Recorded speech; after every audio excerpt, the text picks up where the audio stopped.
Peace, my people. You're tuning into I Must Be Bugging, where Black, gifted, and otherwise neurodivergent folks celebrate our special flavors. If you've ever questioned your perspective in a world built for the masses, welcome home. I'm your host, Sheldon Gay, and I appreciate you joining me on this journey as a late-identified Black, gifted man. Together, we'll rewrite the script on neurodiversity by celebrating our differences, challenging the status quo, and breaking free from old narratives that label us as deficient. In each episode, we'll explore the stories, experiences, and of course the curiosities of Black gifted adults and other neurodivergent people who are underrepresented or unidentified in a world where normal can also mean harmful. So continue with me on this journey of self-discovery, empowerment, and acceptance. I Must Be Bugging is creating safe spaces, sparking conversations, and making sure our voices are heard.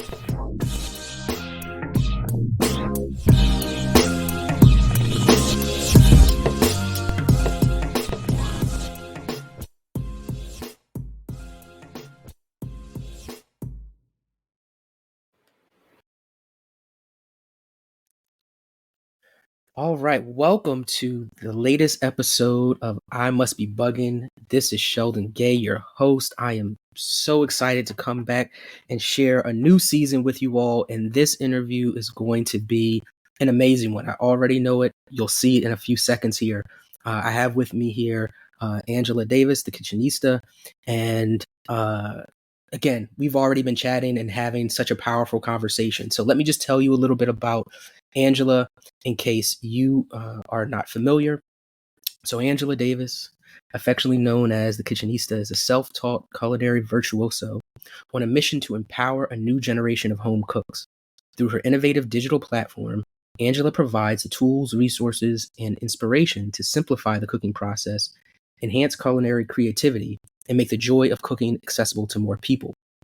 Born in El Paso, Texas, Angela's culinary odyssey began in her late 20s while living in South Florida.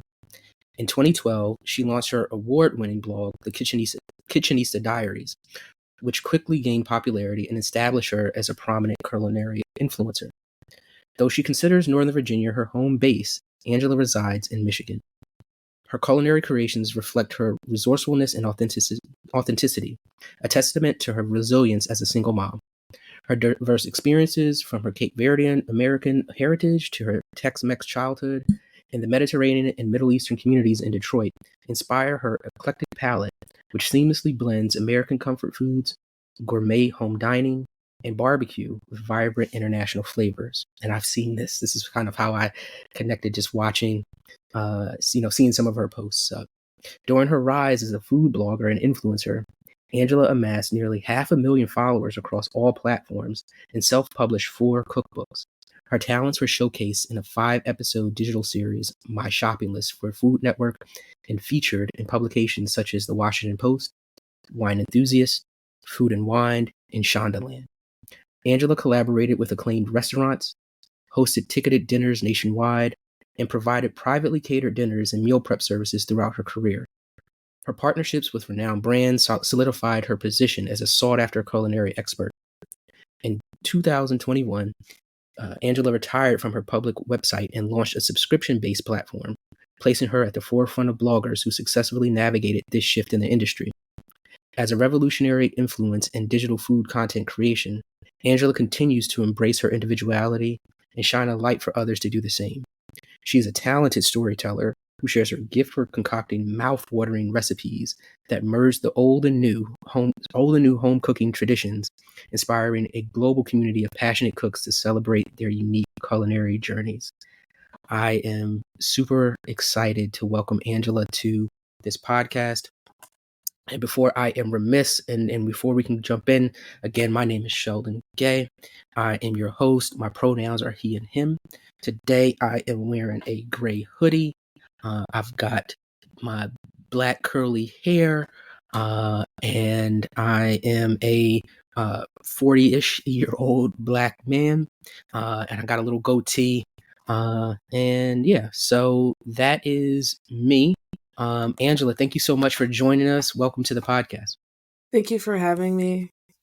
Yeah, no problem. So this bio, I mean, it tells a great story. And again, just for folks who don't know, like um, I have been in the last few years kind of digging into my culinary bag, as it were. And so when I saw Angela's account, I was super intrigued and drawn in by the way in which she presents, her food, and kind of pushes the boundaries on ingredients, which is something that I really care about. And since then, uh, I really wanted to be able to have a conversation with her. So I'm so grateful that you're here. So, beyond the bio, tell us a little bit about yourself, tell us about your work, and tell us whether you identify as neurodivergent. Okay. First, I appreciate like this conversation. It's nice to talk to somebody that gets it. Yeah. I identify, I think, as a creative first, and then a Hmm. cook. So Hmm. cooking is it's kind of just how this is like manifesting in this chapter, Hmm. as I would Hmm. describe it. I was a creative kid, and then I went into an accounting career, Mm. which put me in touch with like the other side of my brain that needs Mm. the numbers and order and spreadsheets and all of that. And Hmm. then I moved into like this self-taught, you know, journey, content creation, which started with writing and recipe development, food photography, and Hmm. then it moved into video editing, and Mm. I've done a lot of self-publishing, Hmm. throughout that process. And now I'm kind of going back to how I started and wanting to get back to the writing and the photography because the video has been a lot for the last couple of years, and Hmm. I'm always a person that just needs to do a lot of things. Like I need a lot of stimulation. Hmm. So I'm always looking for like the next project or the next thing to learn, and just I'm kind of building this like journey from scratch. Yeah. Yeah. Thank you for sharing that. And I love that you said that you consider yourself a creative first. I think there are a lot of folks um, who would probably resonate with that. Like I know personally, that's kind of how I think about myself. I mean, I laugh because I've quote unquote lived many different lives, but I look at the thread, that's always there. And creativity is certainly a big part of that, right? And Mhm. like you said, it's just the way that right now this manifests. And so it's interesting to also hear about, like you said, again, you're picking up these different pieces along the way. You're like, okay, let me get into this video, and let me get into right, and all these different things that probably whatever 5 years before that you wouldn't have even really been thinking too much about or seen yourself necessarily at the forefront of. But then once you kind of picked it up, all of a sudden, you're digging deep into it and um, making it your own. Would you say that that's true? Yeah, definitely. Yeah. I'm having that revelation right now as I'm working on some new projects, and I'm, writing some new ebooks, and now I'm doing a lot of illustration with AI, Mm. and it's just like, wow, like I never would have thought I would be sitting here like creating my own layouts and um illustrating stories, and it's like I don't these aren't skills that I learned in Mhm, school. I never planned to mhm, need them professionally, but when I look back at all of the jobs that I've had, particularly my accounting career, my distractions were always like the little creative projects. Like if I was mm, tasked with doing a flyer or a newsletter, or if I needed to like create a spreadsheet, not just use a mhm, spreadsheet, like that is where I would hyper focus, and mhm, I would mhm, forget mhm, everything else that I was actually being paid to do, and I was just happy to be able to like create something fun. Like I used to just make templates just for the hell of like having systems like for my job that had nothing to do mm, with like their business mhm, structure. So mhm, I guess to go back to your first question, like yeah, yeah, I identify as neurodivergent. I just didn't mhm, have the word for it. mhm, And now I'm in this place of like reflecting back at mhm. how clear it was like all along. Yeah, I just got, like, goosebumps as you said that because that was an experience for me as well. Um, those who, of this community know that, honestly, I even started this podcast, like, right it was only a few months after I even accepted that forget realizing, because that's a whole thing where you start to have those thoughts like, wait, this you're reading a book. I was reading a book called Living with Intensity, and I'm like, why is this book about me? Like, how, Am I the intense and person? Like yeah, right, every time I see one of those memes, I'm like, oh, I'm the chaotic friend. Like, right. It's like, wait a okay, I get second. it. Right, right. So, yeah, and then once you start to accept, then you again start to reflect on it's like a world shift, the way that you even look at both the present, but again, as you start to look back at things in the past that um you had a different thought or experience with, you experience them differently in a lot of ways. So can you, maybe that's a good way to then ask, like, can you tell us a little bit about that journey to this point? Like, um yeah, just tell us a little bit about the journey in your words to kind of get to this point. All right. Well, I I was diagnosed formally as bipolar when I was 25, and that Mm, came after many, many years of struggling with depression, which mm, started in my childhood. mhm, I can remember as early as about 7 or 8. That was, like, the time that I used to think of myself as, like, an alien. Like, that was the beginning of mhm, even, like, using that word mhm, because mhm, I something was just off. Like, I felt so sad all the time. I felt like the mhm, weight of the entire world was on my shoulders at that young mhm, age. It came shortly after I skipped 2nd grade. So I was mm, going through, like, a lot of testing, like, academically, and, mhm, I was just always kind of being put a little bit on display by mm, adults mhm, as far as, mhm, like, my intellectual abilities. mhm, So it was the beginning of feeling like I was being recognized for being smart, but there emotionally inside, I felt very, like, just scared all the time. Like, mhm, I felt mhm, very dark, and mhm, as I got older, it never went away. Um, I grew up as an army brat, so we were moving all the time, mm, and from mhm. 5th grade until I graduated from high school, I was at a different school every single year. Oh, wow. So that disruption at that age was attributed to the mental health, you know, Mm, mm, and I mhm, believed it. Like it mhm. to me it was the only explanation at the time because Right.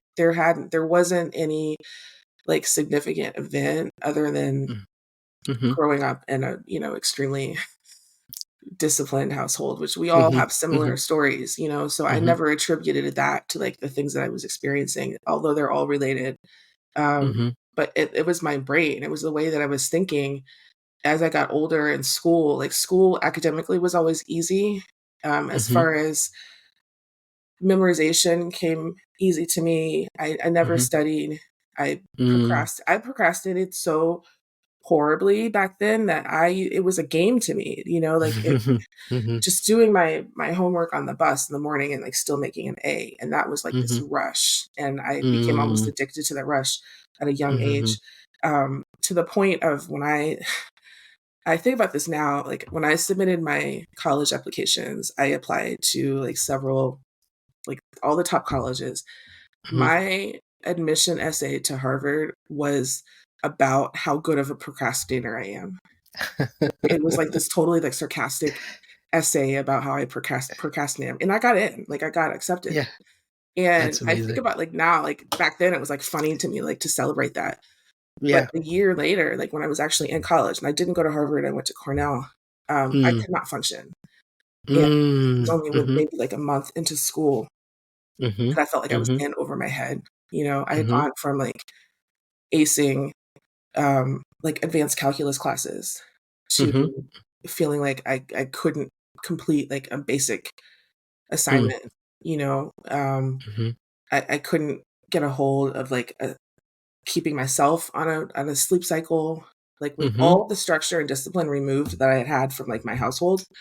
Yeah, The first time I was yeah. out on my own, I didn't know how to function. Alcohol came into play like very early, drugs and alcohol. So all of Mhm, like that self medicating mhm, started early, but that was the first period of burnout was in college. And mhm, it was all like kind of layered with like a lot of like really horrible trauma that I experienced. So like Mhm. long story short is that I dropped out of college my freshman year. Mm. I went from like this star student Mhm. who was pre-med, and I, I'm sure everybody, my family included, like thought that I could have done anything at the time, Mhm. Mhm. to Mhm. dropping out and Mhm. literally not functioning. I Mhm. had to start over and figure out how to just wake up in the morning and eat and like take care of myself. My dad like forced me to work for him, as like he had just retired from the army, and he had a tutoring franchise. So I started his accounting, Mm. like bookkeeping. Mhm. That was the first time that I started like just kind of teaching myself a skill that, because I was always like very tech savvy. So I Mhm. took some QuickBook classes and like learned how to do some bookkeeping, and that was like the beginning of my accounting journey, which later Mhm. became like a more of a in the office professional thing for construction. Mhm. But Mhm. that period of time, it was so touch and go, because I had Mm. already lost like my connection to academics. Was only the only place that I felt safe and like secure and accepted was Mhm. around like other students that were like me.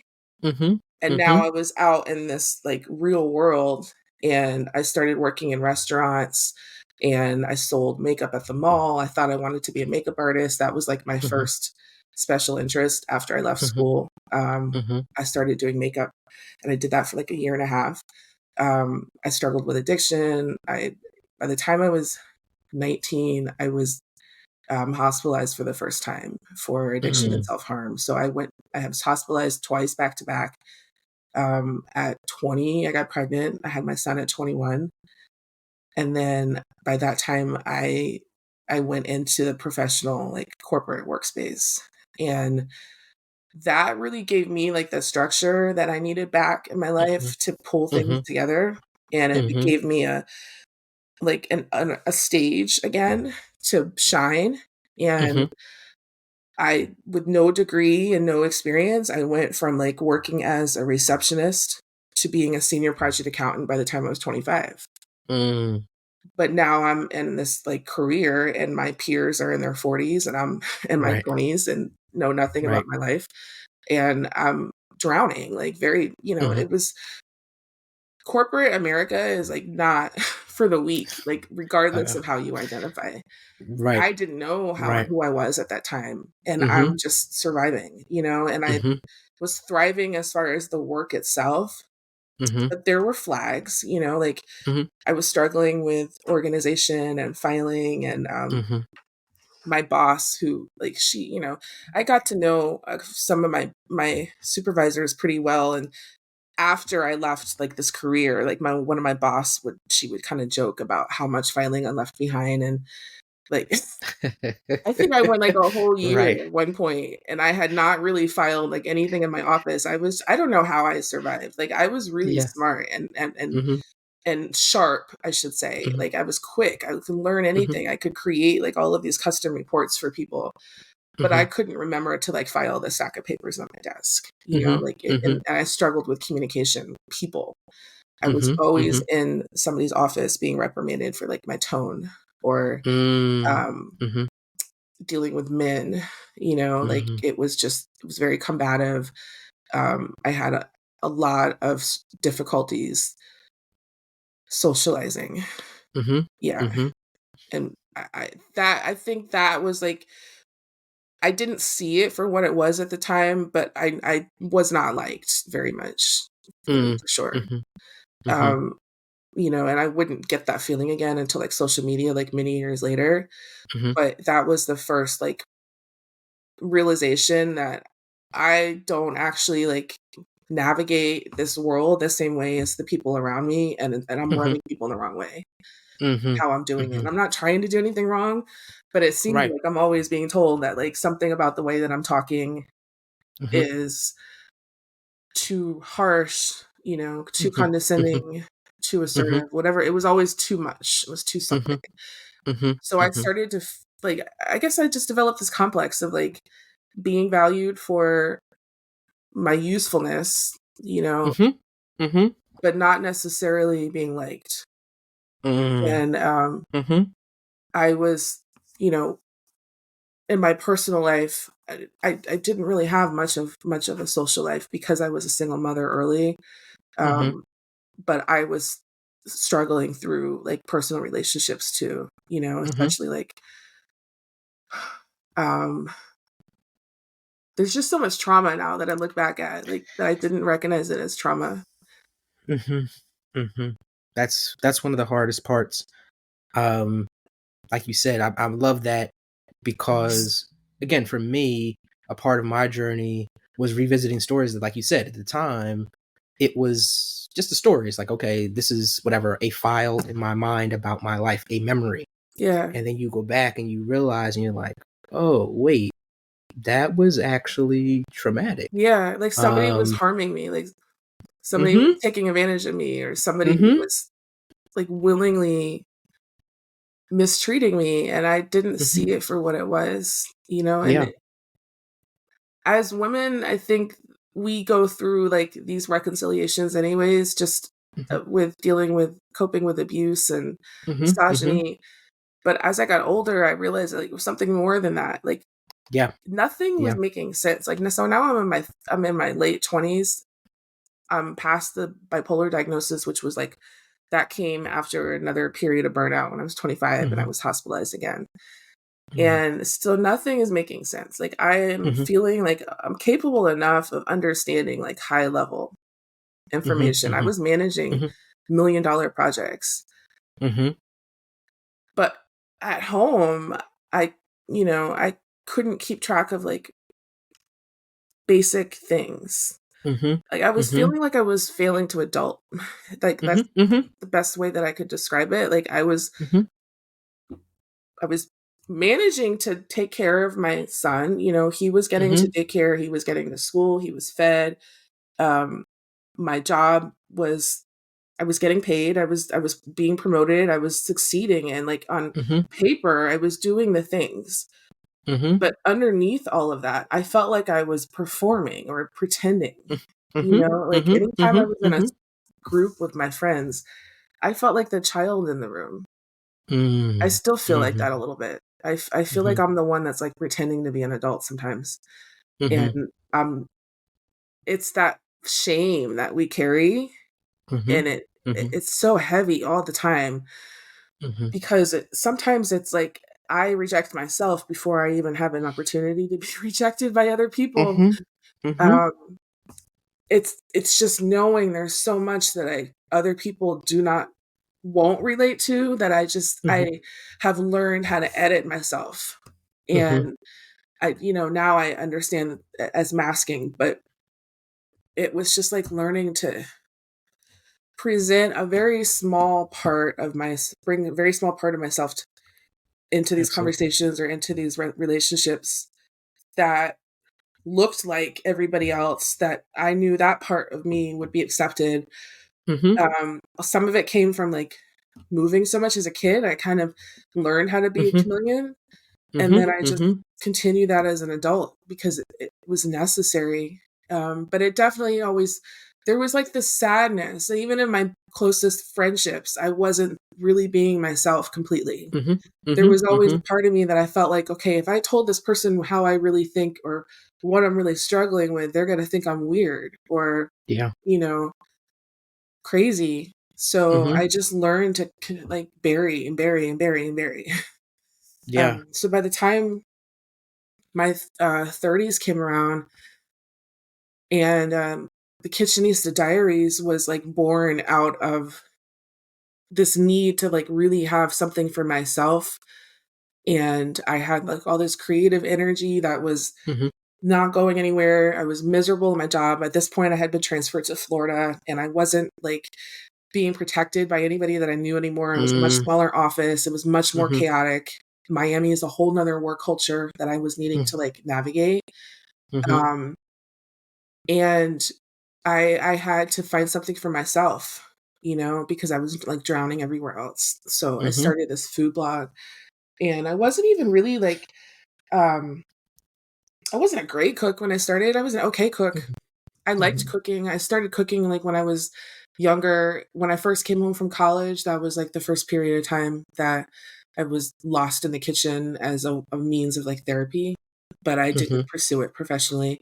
And so when I started Kitchenista, it was one in the beginning, it was like to learn how to be a better cook. That was like my mission, was to be able to cook better meals at home for me and my Mhm. son, um, to stop eating out so much and like learn how to cook Mhm. the things that I liked from restaurants, like at home, Mhm.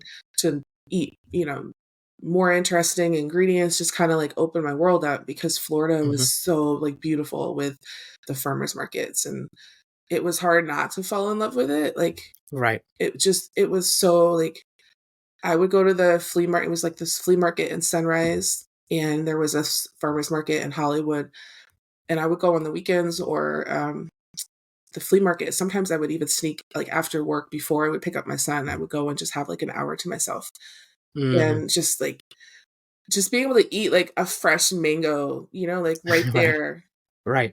in the market. Like it was those were like they're so small, but these are like experiences that I hadn't had, and I wasn't just Mhm. embracing just every moment. I was just falling in love, like just with a sensory experience. Mm. Mhm. And it made Mhm. me want to do more. Like it made me want to write. It made me want to learn how to take pictures and like share like these things that were like fascinating to me. So that's how the Yeah. blog started. And because of the work that I was doing, I got good at it. As Mhm. far as the skills that I was working on was like recipe development and Mhm. photography, and I had to learn how to market myself. And I didn't Mhm. know that I was doing all of these things. Like I wasn't actively aware that I was building like this new career when I started. Mhm. Mhm. Mhm. It was really just like a passion project. Um, but underneath all of that, I was actively like still struggling to get by. And Mhm. I was working, gosh, like 60-hour weeks, sometimes more. And Mm. I was burnt out again. Mhm. Um, and I remember it was like the summer of like 2013, I think. And I went home to Virginia, and I remember having a conversation with my office. Like, I don't, this isn't going well, like what's Mhm. the Right. plan? Because, my lease is coming up, and I want to know where things are at. Cause I'm always Mhm. having to navigate like the single motherhood, right? Like Mhm. I can't have unexpected, Right. Right. Right. Right. scenarios pop up. And they really had no feedback for me at that time. So I'm thinking everything's fine. Like I'm looking for a new job because I'm knowing that Mm. like this is not working for me anymore, but I'm thinking that's Mhm. okay. And then I found myself pregnant again. Mhm. Which, it's like I'm very reserved about how much I share because some of this is like my kids' stories are kind of intertwined with mine. But it was an Mhm. unplanned pregnancy, and I do look at that situation now. It was somebody that I knew for more than a year and a half, but he, like, totally deceived me in so many ways. Mm. Like, it breaks my heart now to realize, like, how much I tolerated, Mhm. and I would go on to need, like I'm still unraveling, like, the narcissistic abuse that, like, occurred in this relationship, but I didn't Mhm. see any of that at the time. Mhm. So, I'm just dealing with, like, an unplanned pregnancy, a job that I don't know what to do with. And Mhm. then the situation, like, took care of itself because that literally that same week, I got fired. And, Mm. my boss came up from Virginia, and, like, there was no reason given. It was done. And they had somebody that was, like, Wow. replacing me on Monday already. Um, Mm. and it was, like, the coldest thing I've ever experienced where, Mm. Mhm. people that I knew for a couple years at that point, like, didn't even say Right. goodbye, didn't check up on me. Like, it was just like, "Oh, this is over." And that's what corporate Mhm. America is. Like, I had given 7 years to that company Mm. of, like, just Mhm. hours and hours and hours of my life that will never Mhm. we're never gonna get paid for. Right. There were not enough bonuses to, like, cover what I Right. did for that company. And I felt like I had this opportunity to make a different choice now because I had, like, the Kitchenista stuff on the back burner. Um, and that's what I did. I moved home. Mhm. Mhm. That was, like, a really difficult, period of Mhm. time for me. It lasted 5 years being back home. Mm. And, my daughter was born. That same year, I started, like, taking opportunities to do, like, private catering. I published my first ebook the following year, Mm. and I hit the ground running, like, knowing that, "Okay, this is how I need to make money. Mhm. This is what I like. This is feeling like Mhm. this is my path anyway," so I was just gonna go, like, full force, and I did that, with an intensity that, like, now I look back and I'm like, "That was so unhealthy." But I couldn't step away, like, it was coming out of Mhm. pure joy, like, Mhm. I was very much, like, in love with what I was doing, and I was up all night, I would nurse my daughter, and, like, I would be on the laptop at night at the same time Mhm. writing blog Mhm. posts, Mhm. and I kinda lived, breathed, like, everything Kitchenista for a Mhm. good 5 years, really. Mhm. Um, it wasn't until, like, the pandemic that I slowed down in the way that I really needed to. Mm. And, Mhm. Mhm. um, that was that was the first time that a psychiatrist kinda suggested ADHD, um, Mm. and I because I it was 2021 when I started taking medication for ADHD, Mhm. because Mhm. the being so still during the pandemic, it really gave me a window into, like, my home life that I hadn't Mhm. seen Mhm. in a long time, removed of, like, all of the coming and going, Mhm. and I saw the dysfunction, like, you know, Mhm. it was so hard just to keep up with, like, the dishes and the cleaning and, Mhm. Mhm. just the basic stuff. Mhm. Everything just started to kinda fall apart, and with that came, like, a lot of regression with my work and being able to keep up with the pace that I had, grown accustomed to Right. writing and publishing, and I kinda just hit this wall with, like, my current projects. Mhm. Um, and it was all layered with, like, all the grief that we were all actively experiencing during that time. Yeah. So Yeah. there were so many flags, but then there was also always these other circumstances that Right. made me think, "Okay, maybe it's, this is what it is. Like, we're Yeah. all depressed, we're all unhappy," Yep. or, like, Yep. I just didn't know what to make out of it, but Yeah. I I've always been in this cycle of, um, falling in love with something and then burning out on Yeah. it, and the last hospitalization I had was in 2019. That was the only Mhm. time that I've been hospitalized, like, while I was actively, like, working in Kitchenista, and it was Mm. the first time that I really had to, like, hide what I was going through. Mhm. As Mhm. vulnerable Mhm. as I had been about my mental health, for that particular time, like, it was just becoming, too much for me to share. Mhm. When you start getting into topics of, like, self-harm and Mhm. suicidal ideation, which is something I've experienced my entire life, Mhm. that's when you realize, like, what other people's limits are as far as their Mhm. Mhm. willingness to, Mhm. like, hear you out and understand, and, um, it became kind of like another round for me of, like, going back inside, like, from that point forward, it was just like, "Okay, Mhm. I can't tell people, like, what I'm going through," you know? Mhm. Mhm. They're not gonna understand it. They're Right. not going to relate to me as, like, the food influencer anymore, Mhm. it was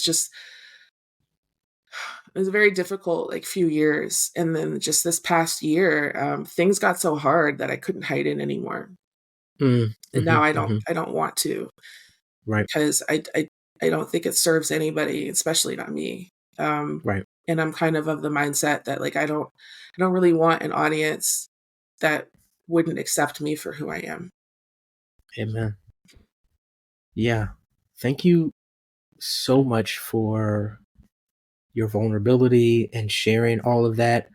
I know that people say one person. I know there's more than one person that heard you share that or is hearing you share that, I guess, right?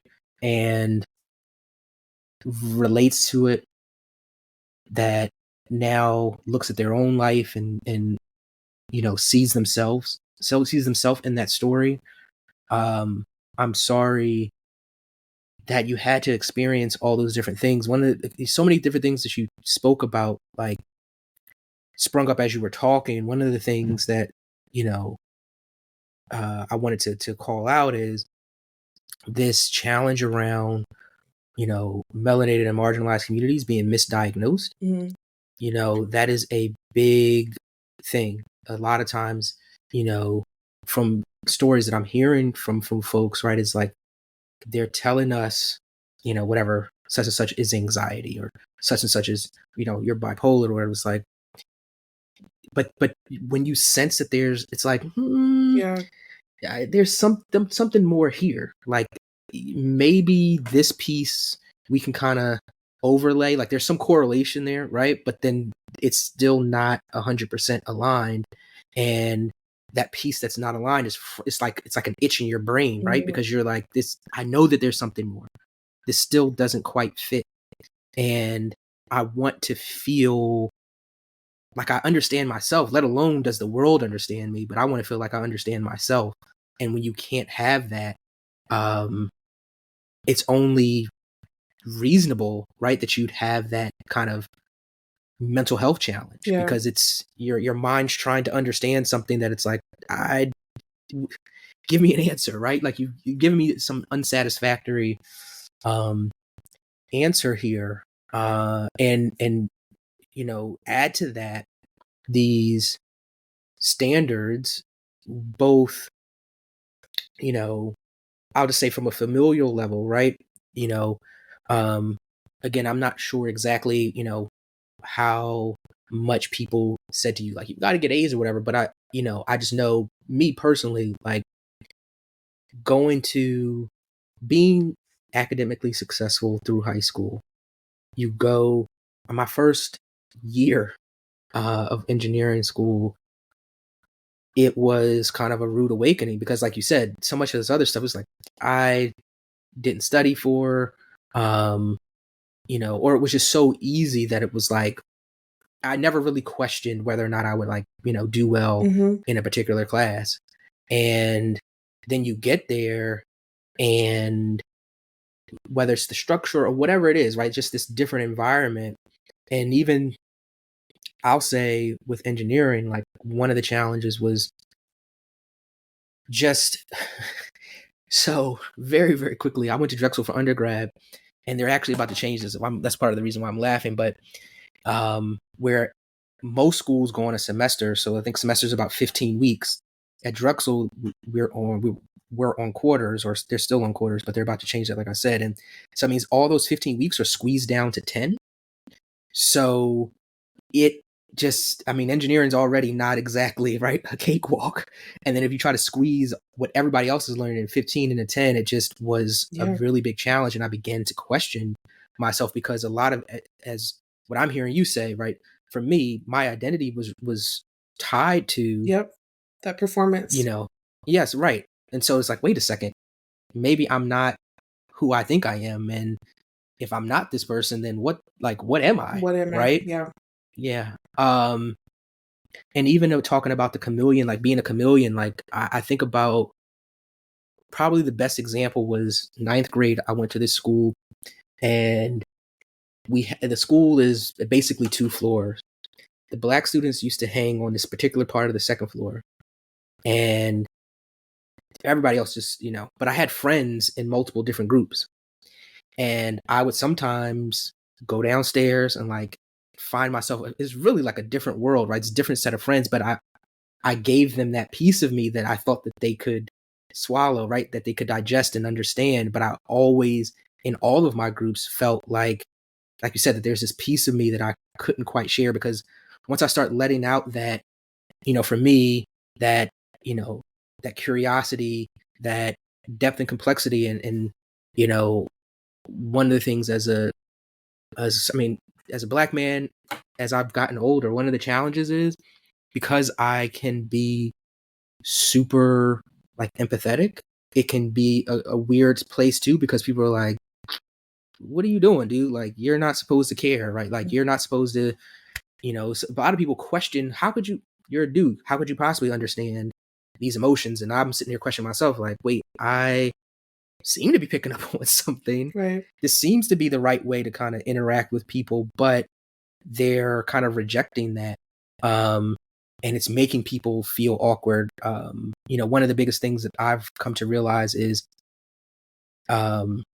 because of that emotional insight, a lot of people don't want you to see through past their mask, because everybody's going around in these masks, and if you can see past it, I've very much so become aware, like, you got to be mindful, Sheldon, about speaking past that mask, because it's Become very almost a disarming. threat to them. Yes, Yeah. exactly. Yeah. Exactly. I think I And mistook, so, go ahead. like, Go ahead. empathy, that strong sense of like reading other people's feelings. I Mm-hmm. mistook that for like social intelligence, I think. So when Mm, I started learning more about being neurodivergent and the autistic spectrum, mm-hmm. I initially didn't identify the social aspects because Mm-hmm. I was Mm-hmm. still thinking like, well, like I understand people. Right. Right. Right. I do Right. this Right. whole Right. thing, Right. like, Right. online, like, with people all day, like, that's not my problem, I thought of myself as Mm, shy, but and mm-hmm. I identified, like, social anxiety as far as not wanting to be in crowds, but it's really taken me a long time to unpack how much I Mm-hmm. was missing from social Yeah. cues, like, how much I Thank you really so. wasn't picking up. Yeah. Thank you so much for sharing that again, because, excuse me, again, one of my goals is about humanizing it, but that's the human experience, because, yeah, like, you can say to yourself, I can read people. I can, like, why is this a thing? And then you start to realize, oh, wait, there's like this layer here that, you know, is not readily apparent to me, and that I need to pay more attention to, because it's it's maybe not how my mind is wired to think about it. And so, um yeah, I mean, again, we could, just off of what you just shared, like, we could go on for days about any one of those topics. And so I just really appreciate you sharing that, again, because people need to know that these stories are real, that these stories aren't just for people who, again, you've been successful, right? And there are people who would think, well, you've got lots of things, kind of like on your resume or whatever, right? How could you possibly, one, have any problems? I was kind of just touch on that really quickly, because I don't want that part to go. That is one of the challenges too. Again, folks who are, who can be academically successful, right? When we start to have challenges, sometimes people don't think we need as much support as we do. They're Yeah, like, "Oh, you figure it out. Like, you've been so smart. You've worked your 60-hour weeks. You've done, you don't. I don't need to worry about that person. They'll figure it out." Meanwhile, we're on the other side. Like, I struggling. really need some support. Yeah. That's I'm glad you say that because, I still, I'm very new to this too, like speaking Mm-hmm, about this specific part of my journey and understanding mm-hmm, myself. And I'm very much aware of people that have higher support needs. I have people in mm-hmm, my mm-hmm, family on mm-hmm, the spectrum. I have an autistic cousin, and she has much higher support needs. And I have friends that have children who are nonverbal and also mm-hmm, have like um, um, delays. mm-hmm, So mm-hmm, I saw different presentations of autism mm-hmm, that I informed, like, my understanding, and it mm-hmm, wasn't until having to, like, dig deep for myself because everything else mm-hmm, wasn't making sense that I started to mm-hmm, learn more about, like, how vast, like, the spectrum really is and how many different, mm-hmm, like, ways and places that you could present. So, um, I am so used to, like, squashing my needs and, mm-hmm, um that started young, I think, because I was capable academically, and it mm-hmm. wasn't until I dropped out of school and then became a single mom early that I was in this like precarious situation of people assuming that Mhm, I was mature or intellectually like mhm, mhm, capable of figuring this stuff out.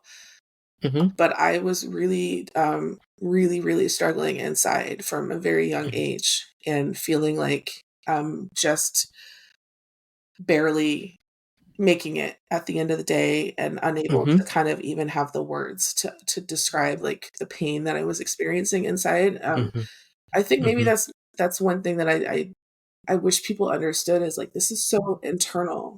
And Mhm. and even when we bring these conversations to the public space, it's sanitized a bit, Mhm. Mhm. because we can't really accurately describe, or unless somebody really wanted, like, I think you would have to ask me specifically, like, what Mhm. do you really think about? Like, what is the pain? Like, most people don't actually want to know what that feels like. Mhm. And it's the sensory stuff is Mhm. sometimes left out of Absolutely. the conversation because we focus on Absolutely. like the social aspects, but Mhm. I didn't recognize the sensory issues that I have until now. I'm Mm. 42, and I didn't Mm. recognize how physically uncomfortable I have been all of like my Mhm. whole life Mhm. has Mhm. attributed to my anxiety, Mhm. and my disposition. Like, when the literally like the clothes that you wear make you feel uncomfortable, like, Absolutely. you know, the water being the wrong temperature in your skin, like, like, it's Absolutely. very like little things. And I Yeah. have complete meltdowns over just like, not my hair, like my bun won't like twist the Mm. right way. Like, it's not the Right. same that I need it to be every single day. Right. Um, it's it's like these tiny moments throughout the day where the things that like the little things that you need for comfort, if they don't Mhm. align, it's like, just let me be in bed because Yeah. I can't cope, you know? And I every day trying to push past these little invisible barriers that nobody else can see. Nobody would understand Mhm. them even if you tried to Mhm. explain them. Mhm. Um, a and then when you do, it's like the perception is that like, these are excuses. And it's Oh, like, yeah. Yeah. Yeah. this is very real for me, the first Absolutely. when we were going back to the conversation about like realizing that I was neurodivergent, before even the ADHD conversation, I remember coming across an article about people that can hear the sound of electricity and like the Yes. buzzing of the Mhm. lights and the electric appliances. And that Mhm. was the first, and I remember texting my mom like, this is me, like, Right. and she was like, "You're not autistic." You know what I mean? Like, what are you talking Yeah. about? No, yeah. And it Right. wouldn't be for Right. like a few more Mhm. years that I had to sit my parents down and be like, "Look, like, Yeah. I'm really struggling here." Like, and I had a Right. whole list. And that was another thing, was like, okay, if you ever questioned about like whether this was legit, like if you are somebody that has researched extensively for years and you have like Right. your own checklist, and like I have like my Right. full list of like documentation of like every red flag possible that I've like Right. noticed about Right. myself. But Right. my sensitivities to sound was like really like eye-opening to me, because I realized how irritating these little Mhm. things are, and how I can't cope with silence. Like, even in my house, if I can hear that buzzing, like it drives me mad. It like Mhm. sounds like bodily sounds, like people eating, Mhm. Mhm. Mhm. Mhm. things that you can't avoid. Right. Right. That's the tough part. And again, thank you for bringing that into the space because that was one of the things for me too, you know, um I mean, smells, like for me, Mm. there are certain smells I walk into a room and I'm just like totally thrown off. Like I can't Can't deal. focus on anything And else. right, right, right. And I'm like, okay, where is whatever that is. I one of the things I'm in this community, our shout out to our Wild Minds, but one of the things I was sharing with them was that I used to call people smell leavers. Like I didn't like people who, especially back in the day, they used to wear much more like cologne or perfume. And so you might shake somebody's hand and then like your hand would smell like Mm. that handshake and that would frustrate the heck out of me. And it's not until now that I'm like, oh, this is a part of, my wiring. And even um certain sounds, like I had developed a way to block out certain sounds. Like the more rhythmic it was, the easier it was. I can Mhm. kind of like build a blockage around that. But if it was just certain stuff, but like Yeah. I can't deal with it. And which is one of the reasons too, like at work, people thought that I was trying to close myself off to them when I wear my noise canceling headphones. But it wasn't that. It was like if I don't wear these, I'm not going to be able to focus because Yeah. I'm going to hear all these Yeah. conversations. I'm going to like all the stuff. Right. And so again, it's so interesting because so many of these things you can explain away in so many other different ways. But once the explanations aren't satisfactory, there's always some little piece that you're like, but and then when you stack them on top of each other, all of a sudden, it starts to build a structure that makes sense. And so, Yeah. yeah. I was going to ask you some more questions, but I didn't know if you had anything else that you wanted to share about that before I Well, the moved on. sound and the smells, like the sensitivities are interesting because I have like this whole career in food. And Yeah. Right. I No. I thought of myself as like somebody that's like the opposite of a picky eater, right? Right. So I Right. never even thought about it. And then now I realize that like it's so prevalent in my work that it's like Yeah. I don't know how I didn't see it before. My preferences, which I had kind of associated with like refinement and skill and like things that I was I just love it. had grown used to like wanting better, are Mm-hmm. actually Mm-hmm. like very specific preferences. Like my Yeah. need for things to look a certain way, for like the safe food safety with like I'm such a like a particular about like using the thermometer, and Yeah. the way that I need things to look very like clean, like the Yeah. presentation. Um I'm very it's all related to my sensory issues. Like Yeah. the extreme um spices and just bold flavors. I Mm-hmm. didn't understand that as like that's me. Like some people Yeah. are on the opposite end of that spectrum where they need like no flavor, like the flavors are like Mm-hmm. overstimulating to them. I Mm-hmm. need to Mm-hmm. blow out my whole palate. Mm-hmm. And like No. cooking for me has been a lot of like editing. It's like pulling back from that and like arriving at a place that is like perfectly seasoned. But that need for like pushing myself to the limit, it's Mm-hmm. also with the music. And like I didn't Mm. recognize like I've always blasted my music, or I've always had headphones on, and that was to drown out everything. Because Mm-hmm. if my brain can latch on to like you said, like a rhythm or a beat, then I can focus, and then Yeah. everything I feel like a little worker bee, and I'm Yes. not distracted by anything. Um, the echolalia, I'm saying it wrong. Echolalia. What's it's? I've I'm read it, but like so I know, when I know what you you're try to talking say about, them, but I'm bad but with right. I'm new to all this too, so the don't get me to repetition of lying about it. sound, Right. Right. it's a stim for me, and I don't do it out Mm. loud. It's internal. So there'll be like a Mm. part of a song, and I'll repeat it in my head for like days, or it'll be like That's the song interesting. itself. I'll play it like and I've done it since I was a kid, and I play music like on repeat. Like it'll just be might just be one song, and some of it is I've learned like it can be a trauma response, but it's Mm-hmm. also just very like soothing to my brain. So there are Yeah. pieces of that come out in the way that I edit, and like the type Mm-hmm. of work that I'm drawn to creatively is very much influenced by my sensory preferences. That's that's yeah. I love that. And again, one of the things that you reminded me of too is the ways in which stimming appears differently in melanated and marginalized communities. I have a friend, shout out to Supernova Mama, but she introduced me to, and I forget the woman's work. I'll put it in the show notes so that I don't like not give her full credit. But she introduced me to this woman who produced this comic, and it was talking about ways in which Black people stem. And one of the ways that was in there was talking about like dancing and twerking. And it was like, Mm, oh shoot, like that that's a thing, right? And even thinking about going back to like school and certain students who would be like doing beats on the table, like, and that was like their way to kind of get through class.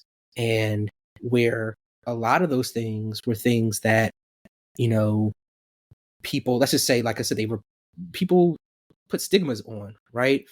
And instead of, finding us supports and accommodations, they were sending us to the principal's yeah. office or kicking us out of class or, just making us feel bad about who we were. But, you know, Johnny or Jane over here, right? Because they showed up in a way that was familiar to the to white folks, frankly, right? Now they are getting those supports, and we're like, Yeah, well, how is that, right? yeah. Um Little boys, and that also, especially at that in that period of time. say it again. Little boys, especially in that period of time. Right. No, My exactly. brother No, it's included, like, which was the irony is that even within my own household, that was the mm, case. Like, he was being mm, treated for being on the spectrum, like, from a toddler. mm, He was, you know, and through school, just dealing with, like, behavioral, stuff, and mm-hmm, back then, like, they used different words for things, right. but, yeah, I think I look back at that now and it's like, that was a clear example of seeing these traits in a boy and not being Mm-hmm. able to recognize them in girls, and I think Black Yeah. girls and boys, we have, like, this other layer of, masking because of, just culturally, some of the ways that we were Yes. raised, the way that we're expected to behave, Yes. that stemming is seen as misbehaving, um, Yeah. and you're taught very early, like, to tuck it in, I Yep. grew up in a military household, and, like, I look at pictures now, like, one of Yeah. my favorite pictures is with my little sister and my little brother, and we're standing next to my mom and dad at one of my dad's military ceremonies, and my brother is, like, literally rolling his eyes, and my sister and I just look like we're just tired because we would have Right. to stand there, sometimes, like, it could be Mm-hmm. a whole hour, maybe longer of just and being Wow. in front of, like, hundreds of people. My Mm-hmm. dad was a battalion commander, and we were expected Mm. to, like, behave and to stay Yeah. Right. still and not speak Oh out of man. turn, and all of the Yeah. things that are, like, very challenging Yeah. for a little Remember say right. neurodivergent kid, Right. I Yeah. that stuff was squashed out of me from a very early age. I never saw Yeah. it. Like, I see these behaviors in my daughter now because Mm-hmm. she hasn't grown up, like, being told not to act a certain way. Mm-hmm. Mm-hmm. No, that's like, yeah, you hit the nail on the head, particularly about, you know, Black women and Black girls. And, you know, yeah, certainly again, as a Black boy, I know that there were challenges, but I know again, there's a whole nother layer. And, shout out to Dr. Joy Lawson Davis, because as what she calls, we were three E, right? Three times exceptional, Mm, right? And um, it adds that whole nother layer of, challenge of discovering yourself, of loving yourself, of being able to move through the world authentically because of, all the things we just described. And that's one of the reasons why, like I said, I have made it a point so far to make sure that our voices are heard. And I'm particularly, again, I was thinking about it just earlier.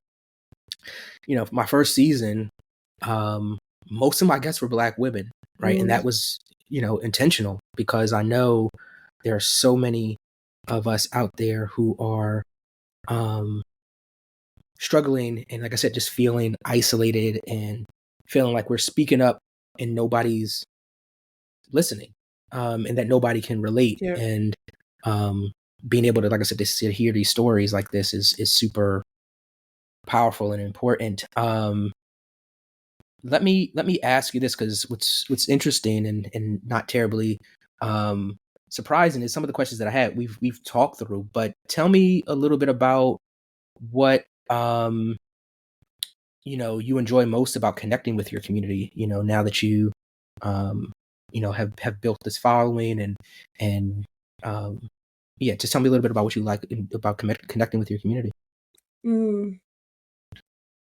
So I would acknowledge first that I'm, like, in this transition of what I knew my audience and Mm. community to be, for the Hmm. first Hmm. 10 Hmm. years or so versus Hmm. now what I need it to be. Right. Right. So I would say initially, I appreciated, just, being surrounded, and I had people that were, um, loving on me when I, was experiencing single motherhood alone for the Hmm. second Hmm. time. And at the very beginning of this journey, I don't know if many people knew, like, how lonely I really was, and how Mhm. I had just left like everything that I knew in my life back in Florida to start Mm. over. And I needed that community. And it became fun to be able to talk about this thing, my special interest, which was cooking. It, Mhm. it became like just a new experience to have any time of day. I could have a conversation about whatever it was that I was, fascinated with, and, Mhm. um, get other people's feedback, insight, learn from what they're doing in their kitchens. I think Kitchenista Sunday was probably the most impactful experience that I've had as far as community building, which that kind of unfolded on Twitter at the peak of when I was on Twitter, which would have been 2016 to 19, around that period of Mhm. time. And Mhm. every Sunday, we would come online and share what we were cooking for Sunday dinner, and people would Mm. share their pictures or videos, or sometimes just like a menu. Um, and we would just start a thread. It started with like a Sunday dinner roll call, and then it became like a Kitchenista Sundays thread. And I, even as my content creation like grew, like especially as I grew into video, I got to the point of like filming. Like I would do a live recipe on Sundays, and as I was Mm. cooking, I was like tweeting the steps and like sharing, Mhm. what I was doing in the kitchen that day. So Sunday dinner was always something that was very important to me. But I was kind of at this period where I couldn't have like a traditional Sunday dinner, Mhm. Mhm. in the Mhm. way that I had really, really wanted to. So it became like this experience virtually that was very meaningful to me. Mhm. Um, Over time, I think I have really appreciated learning from, um, Black women and queer women, queer Mhm. people, Mhm. and I've appreciated the insight from disabled people, and like, so there's Mhm. all of these aspects of social media and community that helped me grow. And Mhm. I've learned more about like the ways that I want to interact with this world, and like what I could possibly contribute. Um, Mhm. Now I'm in this transition with what I want to do with Kitchenista as a business, and Mhm. Mhm. navigating my own boundaries on social media. Mhm. I've unfortunately like had some really like horrendous experiences online with Mm. safety, and it's changed a lot of like, it's changed how I can trust community, Mhm. because I'm Mhm. seeing like this different aspect of it that is a little concerning for me. Mhm. Like I think these conversations are important, and I'm grateful to like to have this space for it, because we're at this point in time where people are not aware of their own ableism, I think. Mhm. Mhm. So Mhm. as I Mhm. have come to know who I am as a neurodivergent person, I find myself in this interesting place of having an audience that's not particularly like informed, Mhm. Mhm. Mhm. and I'm Mhm. exhausted. So it's like Right. I can't be this person that is always having to teach everything about Yeah. myself just to be understood. I Yeah. don't want to do that Yeah. anymore. Yeah. Like it's something that adds like this whole other layer to my work. So Mhm. I don't have solutions as I'm like sharing this. I'm just kind of sharing like this is where I'm at, where Mhm. I am wanting to move on to other types of work, within this space. And I am like I'm taking Mhm. classes, I'm doing independent projects. Like I do a lot of stuff offline because I've pulled back from Mhm. social media. Mhm. But the Mhm. community Mhm. part is like still important to me. I just want it to be the Mhm. community that's like right, Yeah. the right fit, Yeah. and I Yeah. don't know what that will look like. Um, I know that it will be much more diverse than the community that I had in the past. Yeah. Yeah. Thank you for sharing that. And again, I think it's one of the things again of this last year plus now, that I've learned is the power of that community, and particularly those communities that um, you don't have to explain yourself to, and that you don't have to do all of that work Mhm. for. Um, and so I will shout out, again, Caitlin Smith. brilliant mind over at Harvard studying, doing her PhD over there. But she started like Our Wild Minds for, folks like us, and it being able to partake in that community, beyond the other, the gifted communities that I'm a part of, like that Black, that, just I can come in. There's not a single part of me that when I go in there that I've really got to explain. It's funny because sometimes we're in there having conversations and folks, we're so used to having to, that sometimes we like explain. Everybody's like, Yeah. we, we, you, this is us. This is not, but the power of that in recognizing that, you know, um, just being particular about that, and what that can mean is super, super important. And I'm hopeful for you that you'll continue to grow your community, and kind of, those who are willing and driven to learn on their own, they can kind of stay, but those who aren't, that they kind of self-select Yeah. out, because uh it's, like you said, it's too much energy, too much nonsense, too much looking over your shoulder for stuff that, like, it's not worth it. Like, I don't, I mean, I'm not Yeah. interested in doing all that. I did that, 40 plus years of my life. Nah, nah. I'm not trying to, especially again, in your case, right, where it's like, and I think about it, like I said, for what I'm building with, I Must Be Bugging, it's this thing of, if I'm going to spend this much time and build a business around this, not just like on a humbug, like, oh, somebody told me about a meetup, and it's like, okay, whatever, I can go or not go, but like something that I'm investing my time and energy around, I definitely don't want to be feeling like I have to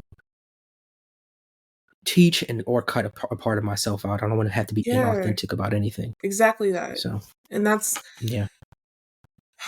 it's such an uncomfortable conversation for me to have and not know how to like deliver it to my audience, Mm-hmm. because it's not Mm-hmm. coming from this Mm-hmm. place Mm-hmm. of like, I don't like you guys anymore. I can't do this. Right. Right.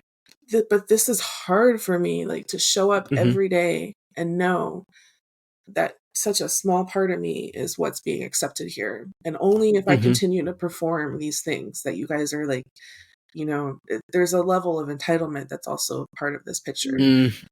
Mm-hmm. So it's a kind of going back to like these patterns of academic performance, job performance. It's like Mm-hmm. I'm recognizing that people accept my usefulness. If Mm-hmm. I'm doing something that's meaningful, useful to them, they'll Mm-hmm. tolerate Mm-hmm. me. Mm-hmm. But those aren't necessarily people that like me or want me or understand me, for who I am as a human being. Um, Mm-hmm. and I think Mm-hmm. part of this is like me needing to separate Angela from Kitchenista. Kitchenista was like almost like this character I created out of Mm-hmm. trauma and needed to like jump into this other thing because it wasn't safe to be in my body. Mhm, And mhm, I'm mhm, coming back to mhm, my body now. I've done so much healing over the last 10 years, with abuse and like the things that I've experienced as a survivor. And now I'm like back in my body and I'm hurting. I'm pain. mhm, mhm, I didn't realize how painful this is, right? But mhm, I'm willing to like mhm, feel this pain right now and mhm. push past this part because I want to return to Angela. I don't want to Yes. always have to be escaping to these other characters, to Mhm, exist. And I Kitchenista can thrive as a business, and everything that I learned and this, the skills and the interest and curiosity, it's all still there. That never goes away. Like I wake up every mhm, day mhm, mhm, wanting to do something new, wanting to like dive into like a new menu, wanting to mhm. continue writing my stories. Um, but the way that I do this online has to change. Like I don't Yeah. even know if social media will always be part of the picture for me. I don't think it has to be. I think that was a Mhm, big mhm, hang up for me is like it worked and this was my entryway, but this does not have to be mhm. my only way. I for Yeah, me, like my priority is what is safe for me, like yeah. what helps me to regulate my nervous system. Um, so much of this journey, which I don't think maybe resonates outside of like the people who are actually on the spectrum is Mhm. the physical side of this where like, the meltdowns are physically painful for me. You know, if I when Mm. I'm to the point of working my body up to that kind of tension, Mhm. it might take me days to recover from that. And the Mm. burnout is even more detrimental. You know, I'm Mhm. it's been a year now that I'm coming out of it, but I'm still in it. Mhm. Um, Mhm. and every as I get older, they get harder and harder to crawl back out of. Mhm. Um, Mhm.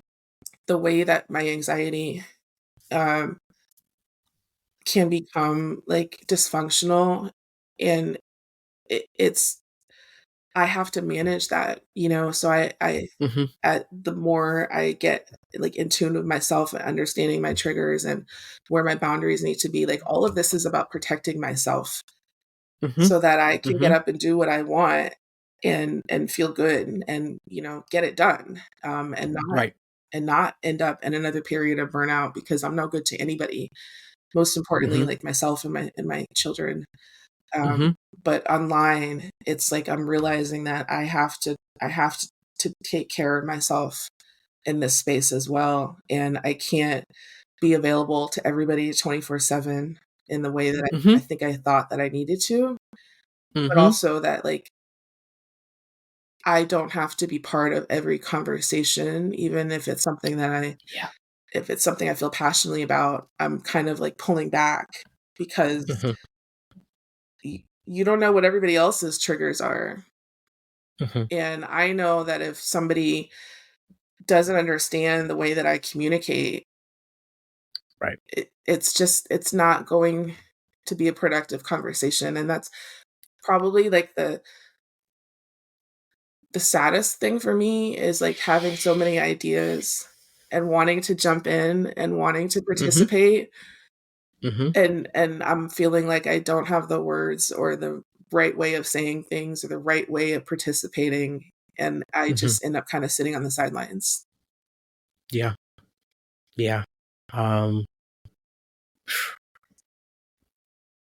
yeah, thank you for sharing that. Again, I think it's super, super powerful for people to hear that. And, I loved you talking about coming back into your body because that's, again, one of the discussions that, particularly, like I said, in our wild minds that we're having. All of us, have our different journeys, our different neurodivergent flavors and all that fun stuff. But like, you know, we can all appreciate this thing of like coming back into our bodies and realizing what's there, what we're sitting with, and how we have learned to carry a lot of stuff Mhm.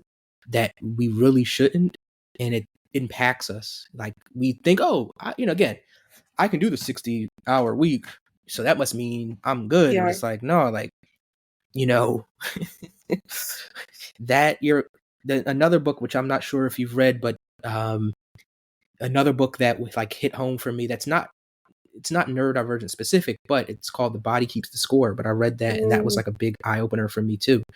Of like, oh, when my body is having this kind of reaction, it's telling me, and that aligns. Like, okay, so anytime I'm feeling myself getting to that point, I need to take a step back, yeah.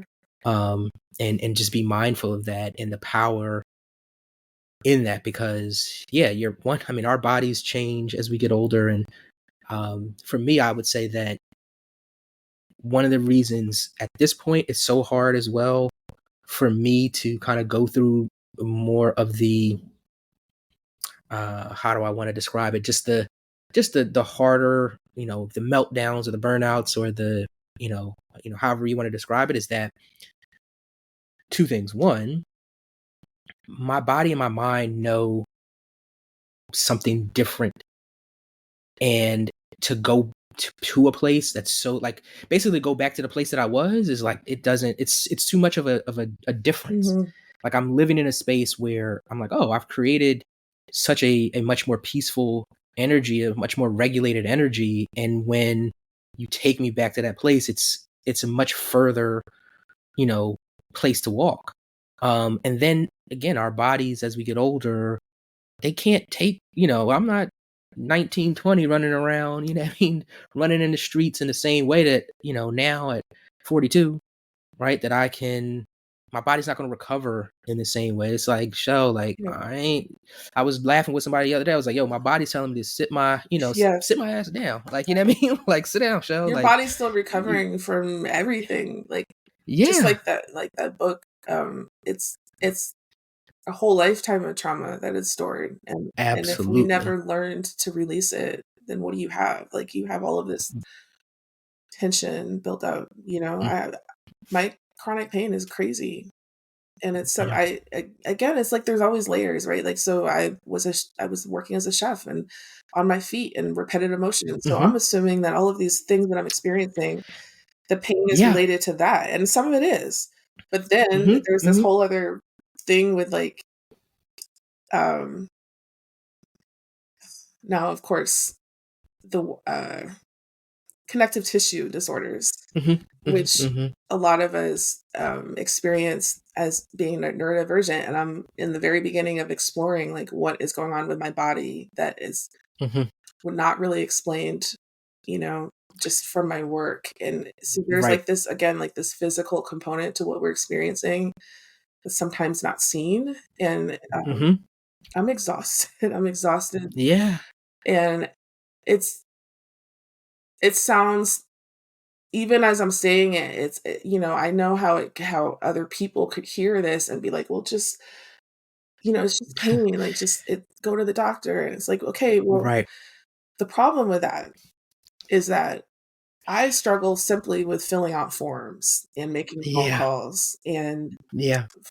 making Mhm. appointments, Mhm. staying on, insurance plans." All of the things that Mhm. are related to adulting are things that I've struggled with for my whole life, and I've Mhm. suffered with my medical care because of that.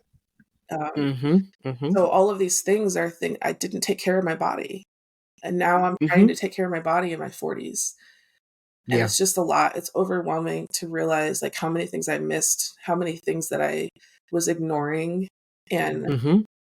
or how high my tolerance was for pain, which is also directly related to being on the spectrum, that Mhm. I just didn't Mhm. even understand, like, what I was feeling. I think one of the most interesting things that I've learned about is, not being able to sense your bodily sensations, like, from the inside. So where Yes. it's I think it's interoception, I think is the word for it. Yes. Yeah. So, like, the best example is, like, not understanding that you need to eat, and Mhm. not Mhm. feeling hungry until you feel like you're about Mhm. to pass out. Mhm. Not knowing you Mhm. need to use the Mhm. bathroom, like, not knowing you're tired, Mhm. like, not knowing what these feelings are, these sensations, like, it doesn't connect until it's, Mhm. like, an urgent thing. And I've lived Mhm. with that my whole life and didn't know. And now, so I'm having all of these moments of, I'm trying to use the right words. It's not like I wanted to say, like, feeling like I'm just so messed up, but Mhm. that's me, like, being hard on myself, saying that Mhm. I'm Mhm. trying to heal, and I'm trying to, like, find the the peace and, like, the clarity to even see what's going on right now, Mhm. you know? Mhm. Mhm. Yeah. I I hear you. I hear you. Again, thank you for sharing. And I just want to ask a couple more questions that are actually directly related to what we're again this conversation worked out exactly as it should, because it brings us to the question of, what are, one or two keys to neurodivergent healing and thriving that you think, folks should be aware of. Rest, I think, Mhm. is first, is, like, giving yourself permission to Mhm. sleep, to take, even if Mhm. we struggle, I Mhm. mean, even if you struggle to sleep. Like, for me, I've had to totally rearrange my lifestyle. Mhm. Um, I'm I recognize my privileges and being able to do this Mhm. from home, because a lot of people Mhm. have to, clock into work, and that makes it challenging. Absolutely. But for me, like, Mhm. I take naps during the day because that's the only Mhm. time that I Mhm. can sleep undisturbed. You know, I don't get a good Mhm. night's sleep at night. Um, Mhm. Mhm. Mhm. and I don't feel bad about this anymore. Like, I build it into my Yeah. day. You know, I know that I can Yeah. get up and get my daughter to school and get a little bit of work done in the morning, have breakfast, which is another thing. Like, I would add that to my list Whole is like nother. remembering to Right. eat. But when I feel that tiredness, like, I just go to sleep. I set my Yeah. alarm and I take a nap for an hour or 2 hours if I need to be able to reset Mhm. my day. Um, I I I rest, you know?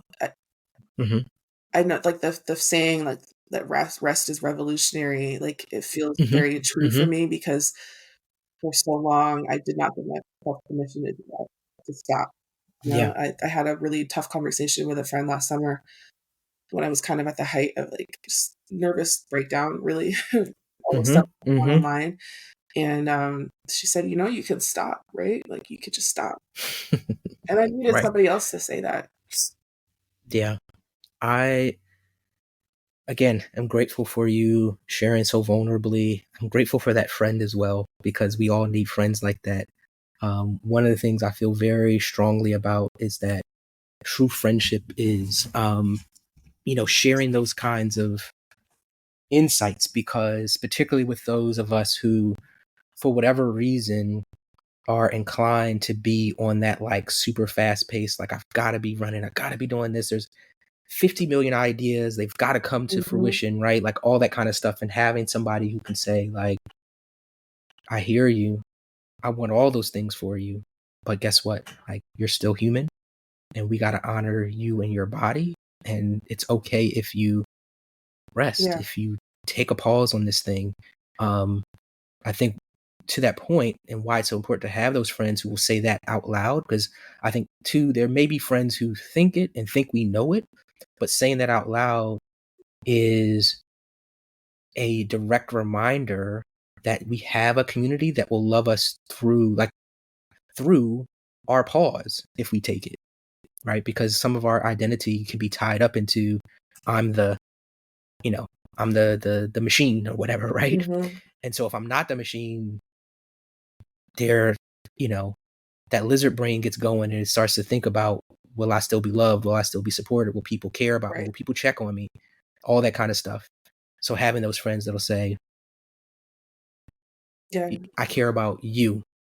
And these other things again are great, but like I care about you and I want for you to be healthy and happy. So I'm grateful that you have that friend that you could have that conversation with. Yeah, Um it's been, interesting to I've definitely had, like, this period of, like, it feels like a purge, and I've, mhm, you know, learned from a lot of other, late realized, like, autistic women that they experience, mhm, like, huge loss of friendships, um, mhm, after their diagnosis or after realizing, like, who they were, and I mhm, can relate to that for sure.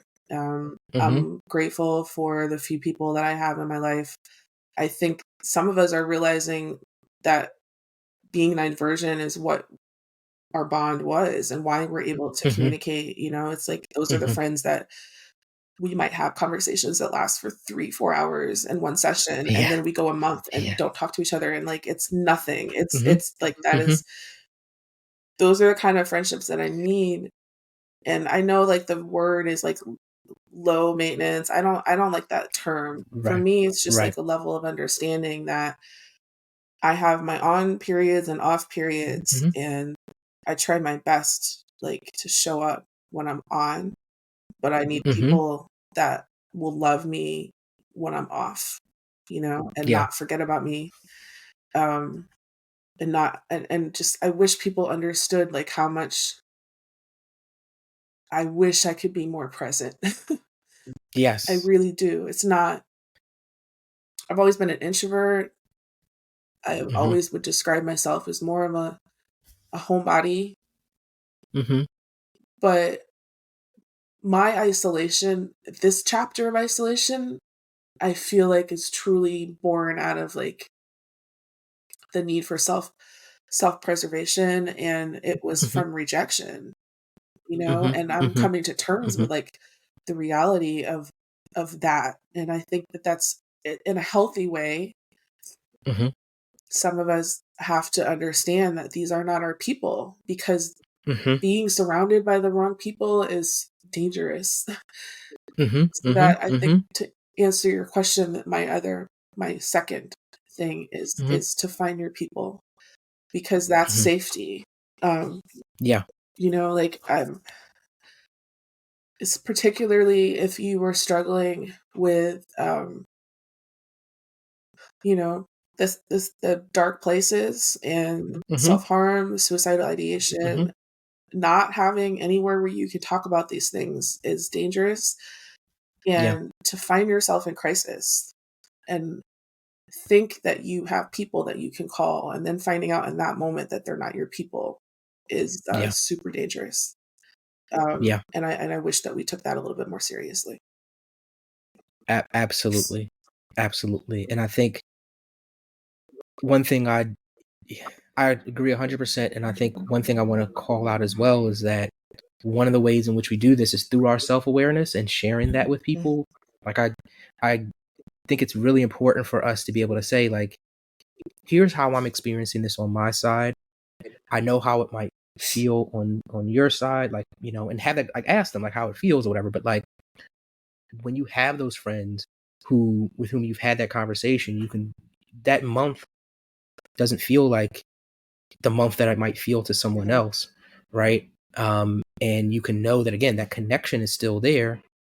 It's not a I don't care about you. It's not a I don't want to spend time with you. It's none of those whatever, like all the things that can go through your mind.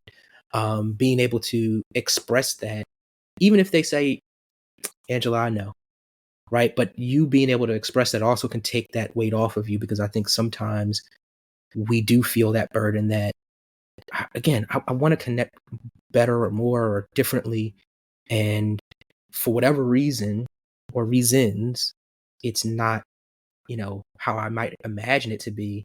But again, to know that that space is still there, that love is still there, that connection is still there, and can make space for your difference, Yeah, right? That's really, really powerful. and I hope Um, that people, if there's a people that are listening who are, maybe they're listening because they have neurodivergent friends or they know people in their life, like, mhm, mhm, just, like, acknowledge what their experience is. I think for me, if I could just share something that has become, um, hard to understand, is having, like, this public persona and and being vulnerable about these things online. So I'm it's a unique kind of position to be sharing, like, mhm, these details of my life publicly, right? Like, mhm, I had this huge mhm, revelation about who I was, or, mhm, sharing that, these uncomfortable situations that I've been in over the years,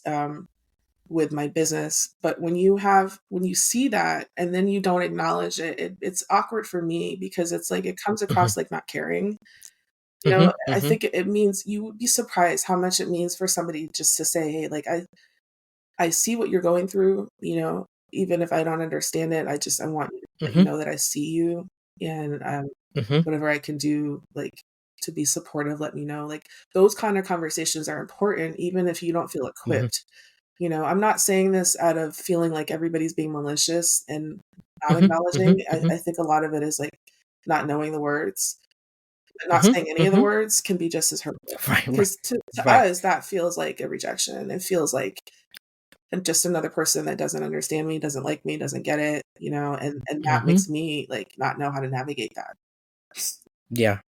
No, Like, I want I people to couldn't have. acknowledge the disability. I'm not trying to hide it, you know? Mhm, It's mhm, not that we mhm. have to make it the topic of conversation, but, like, to act like it doesn't exist is weird.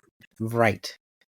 That is a super important point because, yeah, it's not about it's not necessarily a comfortable conversation. It's certainly not something that, anyone is looking to again, whatever your neurotype is, it's not like, "Oh, let's talk about this, let's completely center this all day," right? Like, Right. that's not really the point, but if we act like it's not there, it's you're acting like I'm not there, Yes, right? yes. Like And, like, and I just and it makes everything else more challenging. It makes Yeah. you asking for accommodations, like, a whole thing, and it could be as simple Right. as just, like, not needing to explain why, like, you would prefer, like, "Can we, like, dim the lights a little bit?" Or, "Hey, like, this room is loud. Can we go somewhere else? Because I can't track the conversation right now."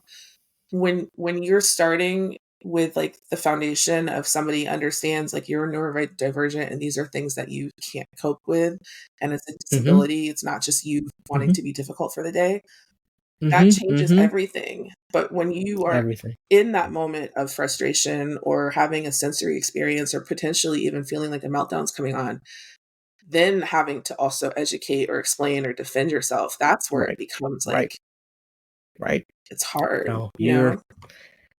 spitting facts right now. I mean, just 100%. Like that's there's nothing even that I would want to add to that. And I think you've kind of answered this question, but I just want to explicitly ask it in case you did want to name anything else. But is there anything else that you wish the world knew or build capacity for? I would just call it the silent struggle, and Hmm. I think that's different for everybody. It's neurodivergent, but it's also mental health, it's Hmm. Hmm. the invisible disabilities. Hmm. I think it's just being aware that some of us, we have a whole other world going on inside of us that Yeah. doesn't fit Yeah. and when you see me out, it's the part of me that is the most acceptable version, and Hmm. just know Right. that I'm probably having to suppress a lot, and, like, to be there with you in that moment, Hmm. I'm choosing to be uncomfortable, Hmm. Hmm. and then there's a Hmm. lot of Hmm. self-care that Hmm. comes afterwards. Yeah. Yeah. Thank you. I love the way that you said that because there's an acknowledgement as well of the choice. Like I'm showing up here in the space, um, and even if there's a hurdle, like if I'm choosing to be here, that's meaningful. Because it's not just a cakewalk to contort myself in this way to show up. Um, and yeah, again, I'm I don't even have the words because you've said all the amazing ones. So having said that, I just want to kind of end it off by asking you, give me the opportunity, I should say, if you do have projects that you want to share, tell us how we can support and stay connected with you. Thank you. My current Mhm. work is on Patreon, which is a subscription platform, and you can join one of 3 tiers. So I have Mhm. levels from 5, 10 to $25, and with Mhm. that, you get Mhm. access to my recipe archives and recipe Mhm. journals, prompts, the new recipe development that I share, and anything else that's kind of, like, beyond what I can put on social media. It's become the space for that. It's it's, Mhm. um it's helping me be an independent creator and make this Mhm. transition from where I was, which was a food blogger and influencer, to where I want to Mhm. be, which is, running a fully functional business. Mhm. I will Mhm. have some new ebooks coming out this year that I'd love people to support. Okay. Yeah. So, yeah, I'm an independent Yeah. creator. That's definitely Yeah. so that is the best place Yes. to find me. Okay. Well, I said at the beginning, I said it before we even started recording that I just knew that this was going to be a very special conversation. Um, I hope that this has been everything that you would have hoped it to be. I know again that I've been super, super grateful that, um, and I don't know if I explicitly said this earlier, but Angela, like I reached out to you however long ago and wanted to have this conversation. I told you from the Yeah. beginning, whenever you were ready, whenever you were ready. And I'm so grateful that you allowed me the opportunity to provide the space to share your story.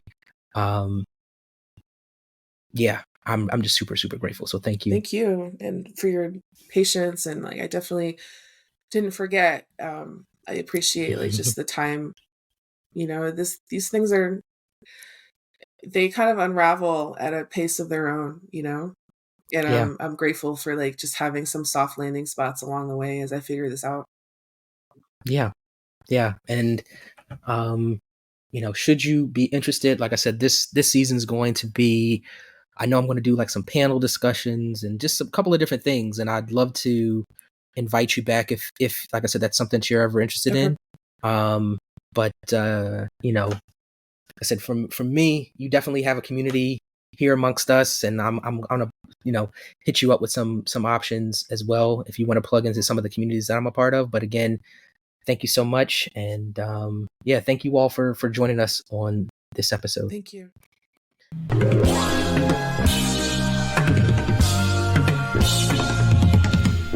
Thank you for joining me for another episode of I Must Be Bugged.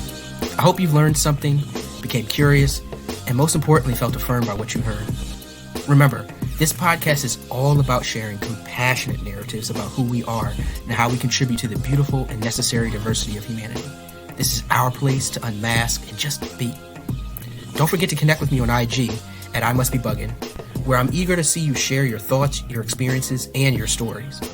And if you've enjoyed today's episode, please share it with a friend, leave a review, and subscribe. It helps others who are eager for community find our people. So thank you again for being a part of the I Must Be Buggin' community. I can't wait for the next episode. Until then, stay up and enjoy who you were meant to be.